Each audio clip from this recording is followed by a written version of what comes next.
بسم الله الرحمن الرحیم. سلام دوستان نازنینم، امیدوارم حالتون عالی باشه. خب به جلسه جدید از مینی دوره رایگان کولر اسپریت و کولر پنجره خیلی خوش اومدین.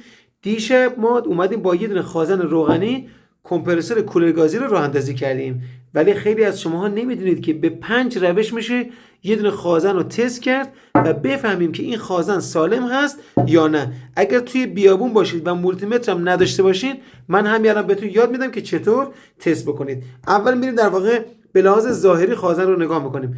ببین خازن هایی که برای کولر گازی استفاده میشه خازن های روغنی هستن. ما دو نوع خازن داریم دیگه، خازن روغنی و الکترولیتی. الان نگاه بکنید، اگر دیدی که خازن سوراخ شده و یا باد کرده و یا از این قسمت ها روغن زده بیرون، روغن داخلی زده بیرون، این خازن معیوبه. حالا فرض کن که نزده بیرون، مثل این خازن. میایم چیکار میکنیم؟ میایم در واقع مولتیمترمون رو میذاریم رو تست خازن. بچه‌ها نگاه کنید، این تست خازن، دو تا در واقع عدد یک موازی هم دیگه است. بعد چیکار میکنیم؟ دو تا پرابمون رو ور میداریم، وصل میکنیم به خازن. قبلش با چیکار کنیم؟ قبلش با یه دونه پیشگوشی دو تا پایه خازن رو به هم دیگه وصل میکنیم که دشارژ بشه و ولتاژی که اینجا ذخیره شده به مولتیمتر ما آسیبی نرسونه. خب نگاه کنید، این دو تا پرابو وصل میکنم. بخونید چند نوشته بچه‌ها. آقا نگاه کنید، 49.50 میکروفاراد. روی خازن چند نوشته بچه‌ها؟ نگاه کنید، نوشته 50 میکروفاراد. یه خود رفته رنگش، میبینید؟ پس این خازن سالمه. پس روش اول تست ظاهرش بود، روش دوم گزینه خازن و مولتیمتر، روش سوم چیکار میکنیم؟ اینو میذاریم رو گزینه بوق یا بازر. اینا رو گزینه بوق میذاریم، دو تا پرابون رو با هم دیگه وصل کنیم، بوق میزنه. بعد چیکار میکنیم؟ مجددا اینو دشارژش میکنیم. بعد نگاه کن، وصل میکنم به این، نگاه کنید، بوق نمیزنه. حالا اینجا یه تک بوق زد، بازم میچرخونیم، یه تک بوق، بازم میچرخونیم، یه تک بوق. اگر غیر از این حالت بود، یعنی بوق ممتد زد یا اصلا بوق نزد، خازنت معیوبه. پس این خازن الان سالمه. روش بعدیش چیه؟ دو تا سیم وصل میکنی به اینجا. خب دو تا سیم وصل میکنی به اینجا، یه لحظه اینو وصل میکنی به پریز برق.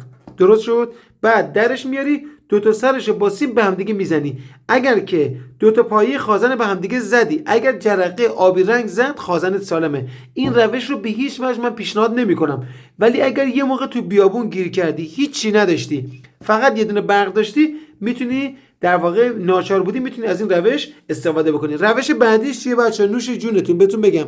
روش بعدی میاد مولتیمتر رو میذارید رو گزینه اوم. بعدش چیکار میکنید؟ این دو تا پایه رو اول دشارژ میکنید، بعدش میاد این دو تا پایه رو وصل میکنید به اینجا.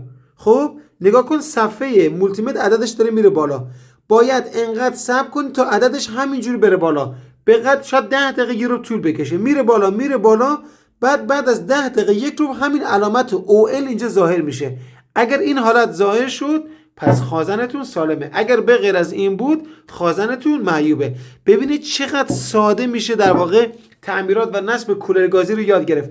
مطمئنم خیلی از شما عزیزان که برادران در واقع کوچیک و بزرگ و نازنین من هستین، شاید یه روش و دو روش تست خازن بلد بودین، ولی اگه بیان یه موضوع رو یاد بگیرین، خیلی راحت میتونین ازش پول در بیارین. حالا تو جلسات بعدی خبرهای خوبی براتون دارم و آموزشای خفنی براتون میذارم.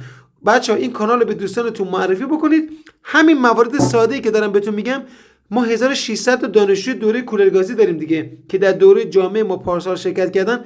با همین اطلاعات دوره جامعه بین 50 تا 100 میلیون تومان از فروردین ماه تا در واقع شهریور ماه خدا رو شکر پارسال پول در آوردن. حالا منتظر خبرهای خوبی باشین. این اطلاعات رو حتما برای خودتون نوت برداری کنید و داشته باشین. خیلی دوستتون دارم. جلسه بعدی رو به زودی براتون میذارم.